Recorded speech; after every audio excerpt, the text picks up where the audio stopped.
In today's video I'm showing you 10 of my favorite plants that I'm not growing on moss poles.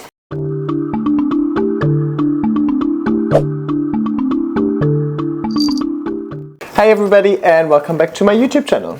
You guys know me, I love a good moss pole, but not all plants need a moss pole. Moss poles are for climbing aeroids, which make up about 90% of my collection, but every now and then I also have some plants that don't need a moss pole, and today I'm going to show you my 10 favorite ones. So let's start off with the one I'm holding right here. This is my Alocasia cuprea.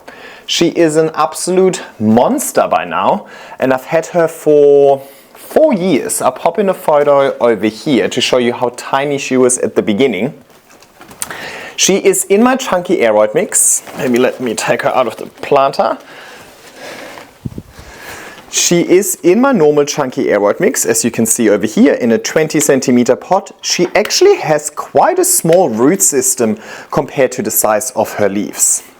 Now, with maturity, she seems to be losing the purplish at the front a little bit, but you can really see the nice purple, dark burgundy backside of these leaves that gives it the cuprea name, I believe. I never let her dry out, and I provide her with a weak dilution of Fertiliser, GT Foliage Focus, linked in the description, with every watering. She lives right here in a big north-facing window, so gets plenty of light. And to manage her, I also have a garden stake in here with some twine that I use to then kind of tie the petioles together to create a nice display to stop her from being droopy and so on. I get a lot of questions about her, and honestly I don't really have like one thing or like a major tip. I'm honestly surprised at how large this plant has grown for me myself, and it is the only Alocasia I had really good success with. So I don't really know what it is exactly that I did for this plant to thrive. I suppose I've just had a really good run with her for 4 years, and over those 4 years she's just grown stronger and stronger. So yeah, happy days. This is my Oxalis triangularis, and she is also about 4 years old, and she started as a single corm, and I never actively propagated her. She kind of just multiplies herself. Happy days. She is also in a north-facing window. She lives right here, and she has never been dormant in 4 years for me. I think to make it really nice and lush, really, first and foremost, you need to give it lots and lots of bright light. It really seems to be enjoying even some direct sun, specifically some morning sun, if you can give that to her. And I don't let her dry out, but this plant is pretty good at telling you when it wants water because it gets quite droopy. She is not in my aeroid mix because she's not an aeroid. Let me take her out. She's in quite a fine mix. I don't know if you can see it. It's just some cocoa peat, perlite, and a little bit of sand. So I just never let this dry out. Yeah, not required for her. That's all I really got to say. I'm playing around with some kind of light setups today. Let's see how we go. Right, next up.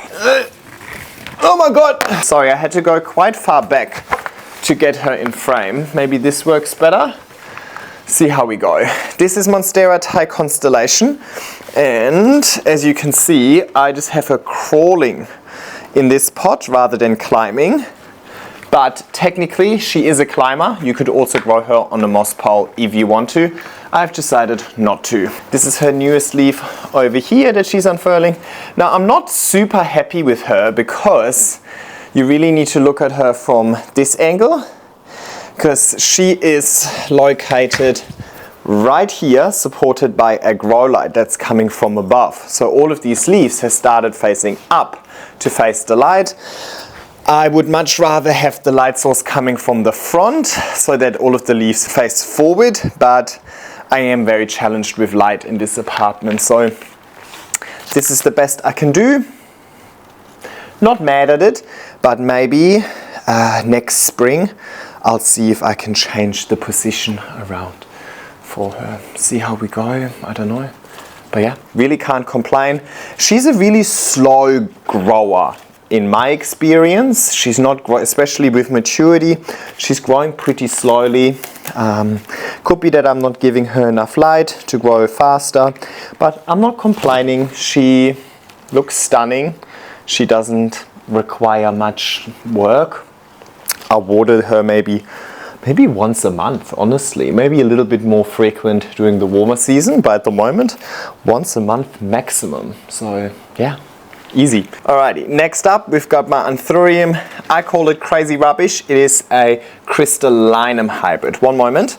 This over here is the parent plant. So I pollinated her with herself, if that makes sense. So I used 2 inflows and I have a whole video on the pollination journey. And then all of the berries, all of the seeds are popped into one big planter. And that's the big planter. They have been in here for about 2 years. And yeah, I like the lush look. Obviously in this planter they're competing for light, space, nutrients.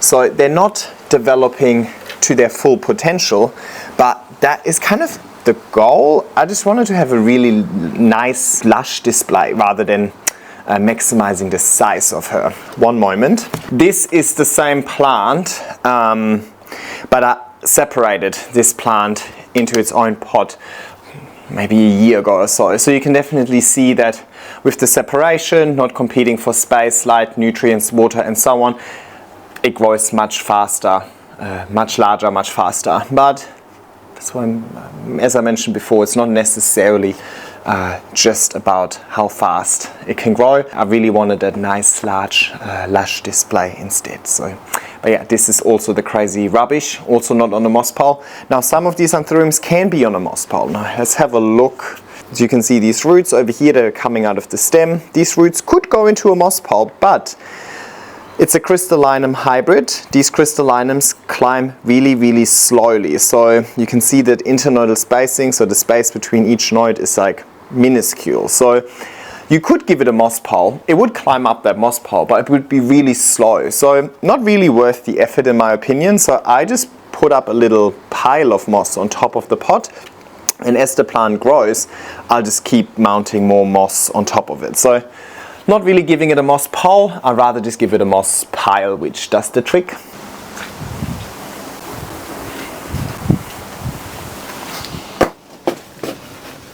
Alrighty, I mentioned before that the cuprea is the only alocasia I can grow really well. Hopefully there's changes with this plant, but still early days. I haven't had this plant for all too long, but it started off as a teeny tiny tissue culture plant, and so far we're doing quite well. This is Alocasia Odora batik, and I really love the variegation on this plant, and I believe it can grow quite large as well. So I'm excited to see where I can take this.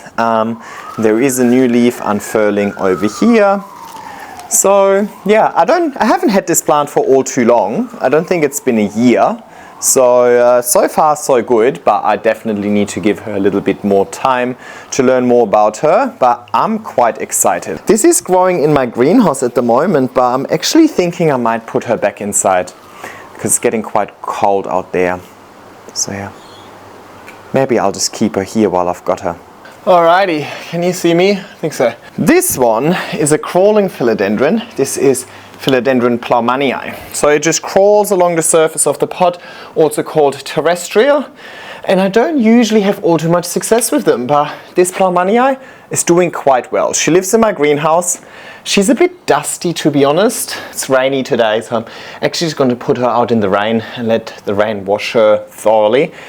But yeah, I really like this plant. I think she has really nice, interesting petioles. I don't know if this comes through.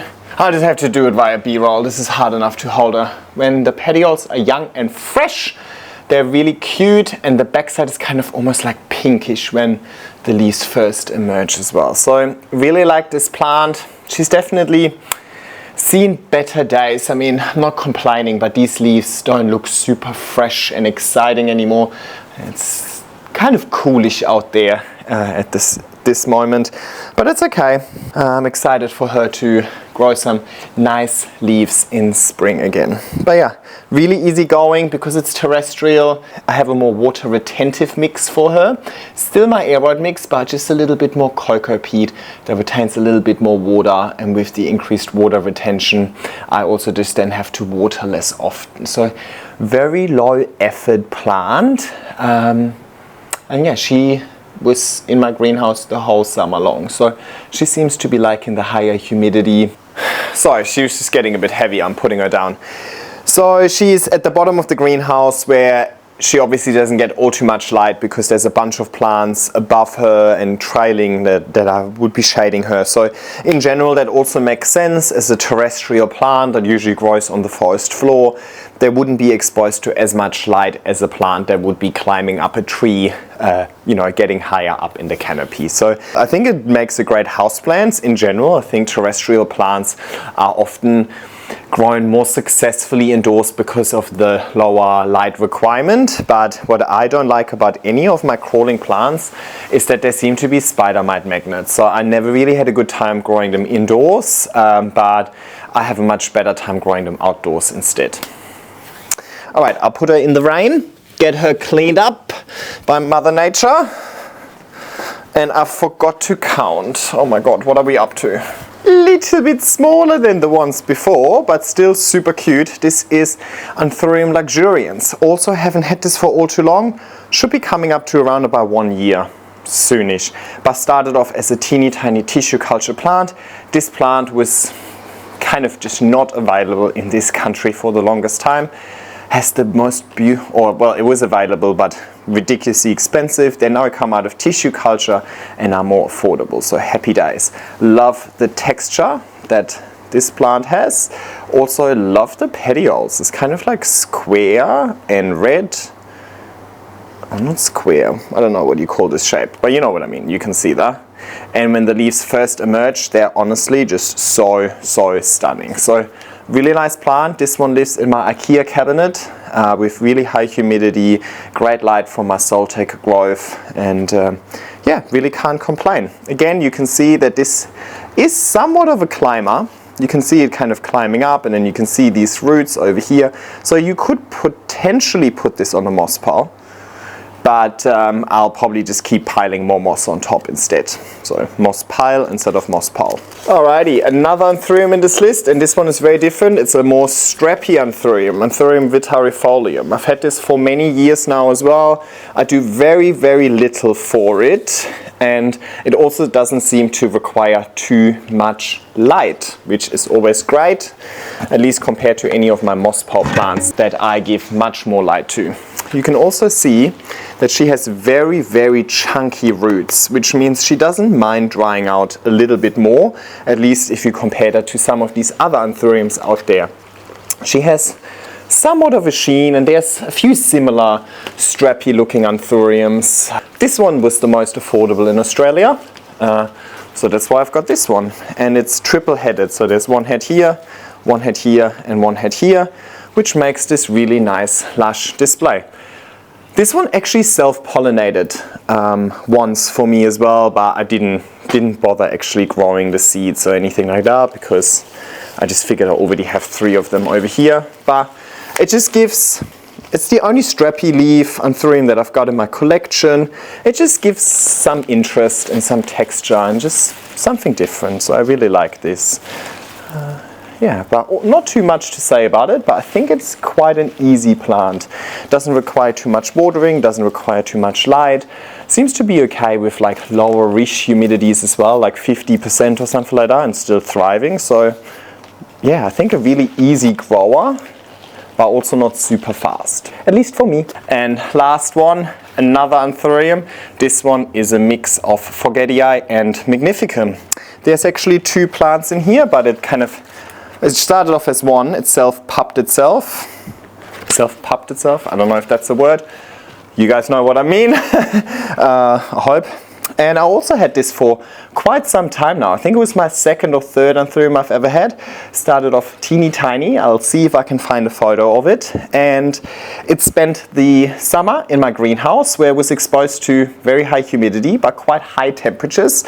Now that it's cooling down outside, I've actually moved it into my bedroom where it gets about 20 degrees and about 60% humidity. So I see how she likes winter over there. But yeah, I think this is just so stunning with the closed sinus, the nice dark velvets.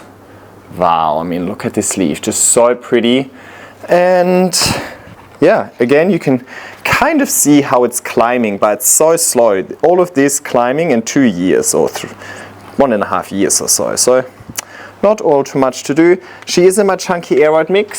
Sorry, I never peel off these stickers. Drives AJ insane. She's in my chunky aeroid mix. You can see these chunky roots over here.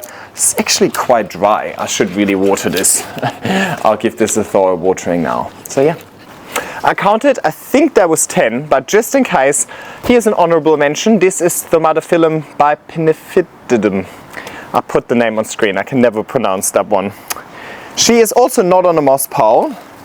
Let me see if I can pick her up. Yep, she's also not on a moss pole. You can see she has a more clumpy growth pattern. There we go. And yeah, I mean, she is an absolute beast. She gets a lot of direct sun and she loves it. She's in my garden year round, and during the growing season, she grew 1 big leaf a month. So very, very easygoing, very rewarding. The more light, the better for this plant. So probably doesn't make the best indoor plant.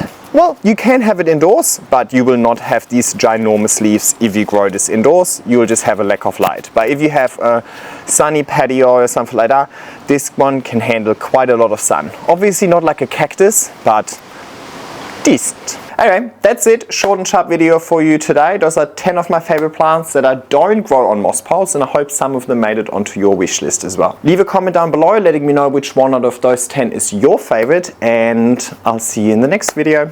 Bye!